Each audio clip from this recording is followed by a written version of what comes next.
Selamat pagi Bapak, Ibu, Saudara sekalian. Salam sejahtera bagi kita semua. Nama saya Andreas Teddy Mulyono dari Universitas Pelita Harapan Jakarta.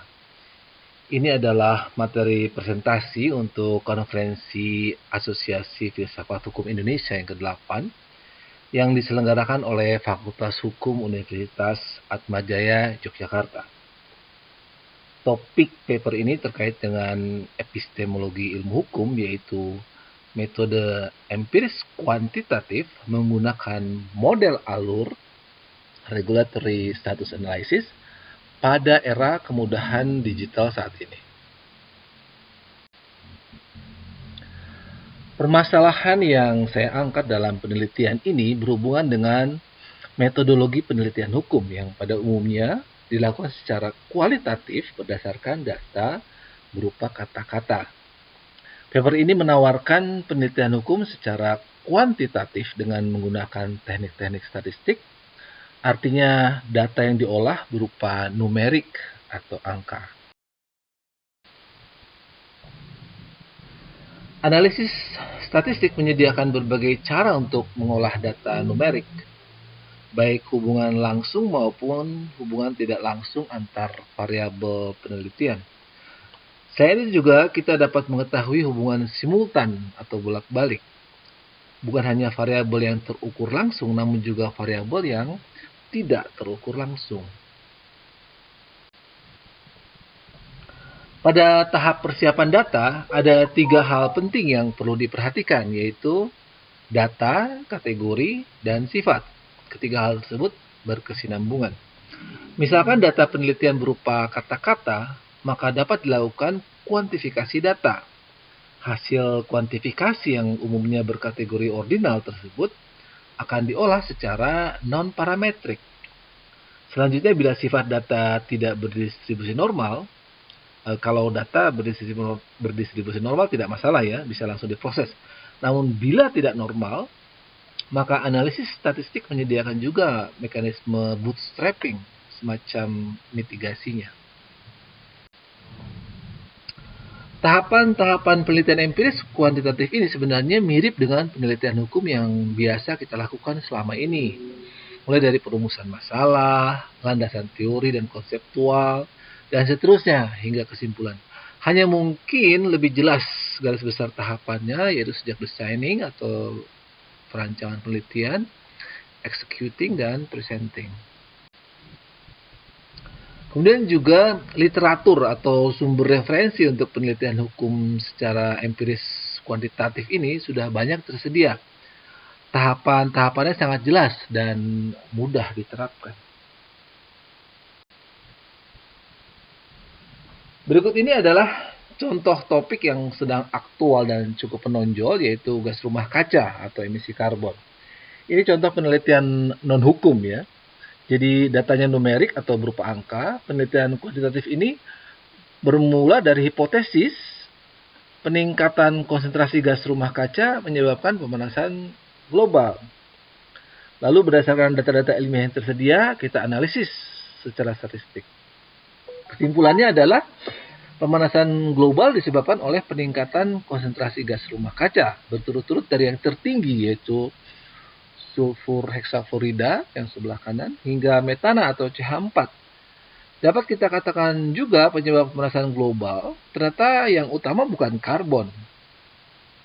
Dalam contoh ini variabel terikat atau Y adalah pemanasan global, lalu variabel bebas atau X adalah metana, nitrat oksida, dan seterusnya ya, sebagai X1, X2, dan seterusnya. Jadi outputnya adalah persamaan yang menghubungkan variabel terikat dan variabel bebas. Nah, ini contoh penelitian hukum. Hipotesisnya, gender hakim menentukan putusan pengadilan pidana. Lalu berdasarkan data-data pengadilan, misalnya di Pulau Jawa atau di Indonesia, untuk periode misalnya ada 2010 hingga 2020, kita mendapatkan data ini seperti di tabel tersebut ya. Maka secara sederhana kita dapat menyimpulkan bahwa hakim wanita lebih bersimpatik daripada hakim pria dalam kasus pelecehan seksual ya. Karena putusan hakim wanita lebih berpihak pada penuntut atau jaksa penuntut umum, artinya menghukum si pelaku pelecehan seksual. Tapi berbeda untuk kasus korupsi di mana hakim wanita lebih berpihak pada terdakwa. Secara singkat, penelitian empiris kuantitatif diharapkan dapat menjawab tantangan terkait diskusi hukum yang cenderung tidak berkesudahan atau unfinished discussions. Selain itu juga, kalau kita menulis artikel untuk jurnal, sering reviewer memberi komentar tentang adanya cherry picking fallacies. Maksudnya untuk artikel yang berdasarkan penelitian hukum kualitatif. Berikutnya adalah rumusan masalah, yaitu bagaimana epistemologi ilmu hukum terkait metode empiris kuantitatif dalam penelitian hukum. Paper ini mencoba menjawab rumusan masalah tadi dengan suatu path model atau model alur, yaitu variabel tujuan hukum atau ref ide sebagai variabel terikat atau dependent variable, dan sistem hukum sebagai variabel bebas atau independent variable.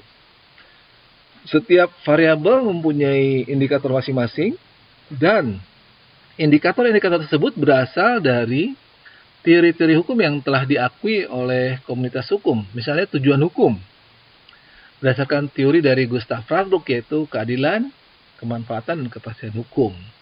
Lalu sistem hukum berdasarkan teori legal system dari Lawrence Friedman, ada legal substance, legal structure, dan legal culture.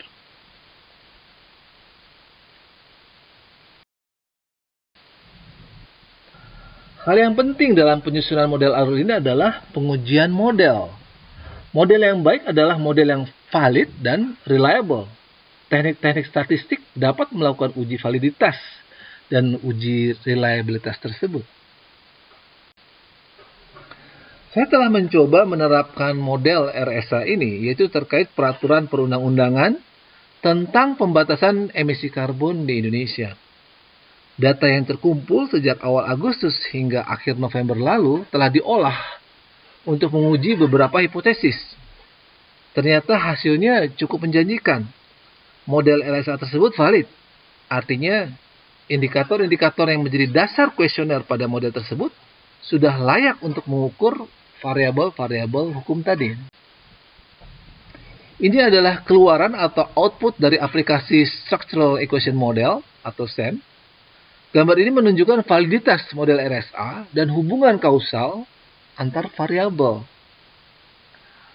Artinya dengan aplikasi statistik yang sudah banyak tersedia, penelitian kita jadi dipermudah. Penelitian lebih cepat, efektif, dan efisien. Karena pengumpulan data kuesioner bisa secara daring atau online sekarang.